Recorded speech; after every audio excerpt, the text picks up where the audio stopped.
नमस्कार, स्वागत है आप सभी का। आप देख रहे हैं एनएमएफ न्यूज। आपके साथ मैं हूं नम्रता चौधरी। आज बात करने जा रहे हैं बिहार की।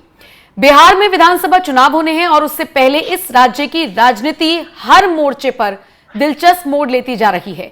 लेकिन सवाल उठता है कि ये जो भूरा बाल के लिए आरजेडी फेमस है, या भूरा बाल साफ करो का नारा देने का आरजेडी पर, खासकर लालू प्रसाद यादव पर आरोप लगता रहा है, ये भूरा बाल बनाम एमवाई समीकरण क्या आरजेडी को फायदा पहुंचाएगा या नुकसान? ये सवाल इसलिए उठाए जा रहे हैं क्योंकि जिस तरीके से आरजेडी नेता बैक टू बैक सवर्णों को टारगेट कर रही हैं, उनको लेकर बयान दे रही हैं, ये कहीं ना कहीं उनको कटघरे में खड़ा कर रहा है। सवाल यह भी उठता है कि अगड़ों और पिछड़ों की राजनीति क्या आरजेडी इस बार कर पाएगी? एनडीए वर्सेस इंडिया गठबंधन में से बिहार की जनता किसे चुनेगी, यह भी देखने वाली बात होगी। इसे और विस्तार से समझने के लिए एक तो मेरे साथ मेरे वरिष्ठ सहयोगी पंकज प्रसून जुड़े हुए हैं, लेकिन उससे पहले मुझे लगता है कि आपको सुनना चाहिए आरजेडी के नेताओं के जो बयान वायरल हैं। विधायक हमारे युवा माननीय रंजीत कुमार यादव जी और इस मंच पे हमारे प्रमोचा और सरजू और जो भी है सभी को मेरा प्रणाम।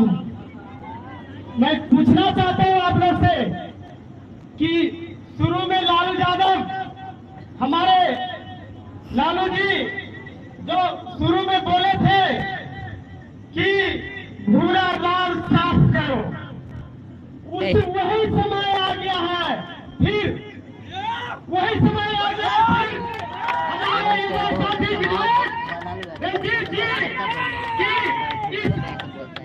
कि इस खेल मैदान में पंचायत सर्कल भवन नहीं बनना चाहिए। और हम लोग बीएचयू से भूमिहार, आरए से राजपूत, बी से ब्राह्मण, एल से लाला, कि लालू जी कह रहे कि भूरा बाल साफ करो, माने भूमिहार, ब्राह्मण, राजपूत का इसको साफ करो। श्री के तो आप सुन रहे हैं किस तरीके से ये बयान सोशल मीडिया पर वायरल हैं। एक बार पलटवार कैसे बीजेपी की तरफ से किया गया वो और सुन लेते हैं पंकज जी, फिर आपका रुख करूंगी। राजद के विधायक रंजन यादव जी ने जिस प्रकार का स्टेटमेंट दिया है, यह अत्यंत ही दुखद है और दुर्भाग्यपूर्ण है। समाज में द्वेष और इस प्रकार की दुर्भावना को पैदा करना हिंसा को जागृत करने के जैसा है। हालांकि राष्ट्रीय जनता दल का नेचर और कैरेक्टर रहा है। अभी कुछ दिनों पहले मंगनीलाल मंडल जी, जो कि उनके नेता हैं, उन्होंने भी इस प्रकार का भाषण दिया था। राजद का काल नरसंहारों का काल है। 59 से अधिक नरसंहार, 600 से अधिक हत्याएं, चंपा विश्वास का केस हो, शिल्पी जैन का केस हो, किसले का केस हो, ऐसे तमाम केस जो आज भी हमारी आत्मा को झकझोर देते हैं। क्या ये राजद के नेता तेजस्वी यादव के शह पे हो रहा है? राजद का मतलब ही है गुंडा राज, राजद का मतलब ही अपराध, राजद का मतलब ही है जाति के नाम पे हिंसा और विद्वेष। अविलंब राष्ट्रीय जनता दल के शीर्ष नेतृत्व को इस बयान पे स्पष्टीकरण, माफीनामा और कार्रवाई, ये तीनों करना चाहिए। ये राष्ट्रीय जनता दल का असल चाल, चेहरा, चरित्र और समाज में हिंसा पैदा करने वाली मानसिकता है। तो कैसे आरोप प्रत्यारोप और वार पलटवार हो रहा है ये तो आपने देख लिया। पंकज जी, ये जो भूरा बाल, इसका मतलब बिहार की जनता तो बहुत अच्छे से समझती है, लेकिन बहुत सारे लोग नहीं समझते, ये क्लैरिफाई कीजिए। और ये जो समीकरण बन रहा है, क्या आरजेडी के लिए फायदेमंद होगा सवर्णों को टारगेट करना? जो लोग बिहार के नहीं हैं उनको बता दें कि ये बिहार में जो जनरल कास्ट है या ओपन कैटेगरी है या जिन्हें सवर्ण बोलते हैं, वो 4 जातियां हैं। भूमिहार, राजपूत, ब्राह्मण और लाला बोलते हैं कायस्थ जो समाज है उनको। तो ये चारों को मिला के भूरा बाल हो गया। भू से भूमिहार और रा से राजपूत, बा से ब्राह्मण और ल से लाला कायस्थ। क्योंकि ये सवर्ण जाते हैं इसलिए भूरा बाल साफ करो मतलब इनको मिटा दो। एक तरह से जीनोसाइड है वो, अगर अंग्रेजी में कहें तो। मिटाने का मतलब क्या हुआ, किसी को साफ करने का मतलब क्या हुआ कि किल देम, बुचर देम। ये सबसे पहले ये आया था 90 के दशक में। अब आरोप है कि लालू प्रसाद यादव ने भूरा बाल साफ करो का नारा दिया था और परवल काटो भी ये बोलते थे। परवल से प से पंडित जी, र से राजपूत, ब से ब्राह्मण और ल से लाला। तो इस तरह के वो जिनोसाइड का कॉल देते रहते थे। हालांकि लालू प्रसाद यादव ने बाद में कहा कि मैंने इस तरह के बयान नहीं दिए हैं, वो मीडिया में मेरे हवाले से छाप दिया गया। खैर उस प्रसंग पे हम नहीं जाएंगे। ठीक। अब 2025 में ये नारा बार बार दिया जा रहा है और हमने 2-3 नेताओं को सुनाया। आपने मंगनीलाल मंडल जी को सुनाया जो कि उसका फुल फॉर्म बता रहे थे। रंजीत यादव, ये नवादा जिले से एक विधायक है आरजेडी के, वो बता रहे थे। और एक और नेता है मुजफ्फरपुर से, उनका नाम है मीनापुर से, वो हैं मुन्ना यादव। हाँ, मुजफ्फरपुर के मीनापुर विधानसभा क्षेत्र है, वहां से हैं। तो ये बार बार आरजेडी नेताओं की तरफ से इस तरह के कॉल आ रहे हैं। लेकिन एक इसमें कैच है नम्रता, लालू यादव या उनकी पार्टी के लोग ये तो कह रहे कि भूरा बाल साफ करें, लेकिन आपको पता है लालू जी जब बीमार पड़े और जया किडनी बदलवाया तो उनका इलाज किस डॉक्टर ने किया था पता है? उनका नाम रमाकांत पांडा। जिस ब्राह्मणों को ये लालू यादव समूल नाश मिटाने की बात कर रहे थे, वही ब्राह्मण डॉक्टर लालू यादव की जिंदगी बचा रहा था। ये है हकीकत। आप जाकर, ये पता है क्यों ये कॉल देते हैं? ताकि अगर सवर्ण को हम मिटाने की बात करें, साफ करने की बात करें, जिनोसाइड की बात करें, तो बाकी समाज हमारे साथ आ जाएगा। अब ऐसा नहीं होता, होता होगा किसी जमाने में, लेकिन आज की हकीकत क्या है पता है? ज्यादातर गांव में जो खेती किसानी है वो सवर्ण नहीं कर रहे। जो जैसे भूरा बाल में से पहला ल जो है, सबसे आखिरी शब्द, वो तो मोटा मोटी शहर में माइग्रेट कर गया, वो गांव में बहुत कम है, बहुत कम। सब खेत बेच के चले गए। वो भूमिहार कुछ है, राजपूत कुछ है, ब्राह्मणों के पास कम ही है, मतलब वो गांव में कम है। वो इनकी सारी खेती बाड़ी वो देख रहा है, पिछड़ा समाज, दलित समाज ये देख रहा है।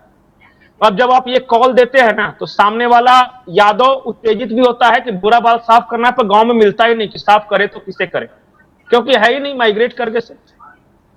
तो फॉरवर्ड बैकवर्ड की जो राजनीति करने की कोशिश है वो तो हो नहीं पाएगी। फिर कैसे होगी बताइए? नीतीश कुमार खुद कुर्मी जाति से आते हैं, वो ओबीसी है। प्रधानमंत्री देश के जो हैं वो खुद ओबीसी है। अच्छा बताइए, एक भी ऐसा नेता है जिसको ये टारगेट कर सके इक्का दुक्का छोड़ के? ये ज्यादा से ज्यादा ललन सिंह को, गिरिराज सिंह को या विजय सिन्हा को बोल सकते हैं। बाकी सब तो बैकवर्ड और दलित नेता ही है। चिराग पासवान दलित हैं, जीतनराम मांझी महादलित हैं, नीतीश कुमार ओबीसी हैं। उसके बाद प्रधानमंत्री के बारे में मैंने बताया है। तो किसको टारगेट करेंगे? अगर तेजस्वी को टारगेट करना है तो इसमें कौन भूरा बाल है बताइए? या किसको मारेंगे आप, किसको सफाया करेंगे? ये है ना हकीकत। लेकिन अब चल रहा है राजनीति। और सबसे बड़ा वहां विडंबना यह है कि जब नौकरी के बदले जमीन लिखवाया था लालू परिवार ने, पता है ना वो केस आपको क्या है? नौकरी के बदले जमीन वाला। लालू जी जब रेल मंत्री थे तो उनपे आरोप है कि उन्होंने रेलवे में नौकरी देने के बदले लोगों से जमीन लिखवा ली कि या तो पैसे दो, अगर पैसे नहीं है तो जमीन दो। पता है जमीन लिखने वाले लोग कौन थे? सारे के सारे पिछड़े और यादव जाति के लोग, और जो लालू यादव के वोट बैंक थे। साफ साफ बजा के पूछिए ना, सारा केस देख लीजिए। तो अपने जाति के लोगों को आप जमीन लिखवा ले रहे हैं नौकरी देने के नाम पे। आपकी जान बचा रहा है रमाकांत पांडा, और आप कह रहे हैं कि भूरा बाल साफ करो। और ये पहली बार नहीं है, ऐसा नहीं कि इस बार ही इनके नेता कर रहे हैं। तेजस्वी यादव ने पिछले विधानसभा चुनाव में कहा था कि हम जब हमारी सरकार थी तो बाबू साहब लोग के छाती पे मारते थे। बाबू साहब वहां राजपूत को बोला जाता है।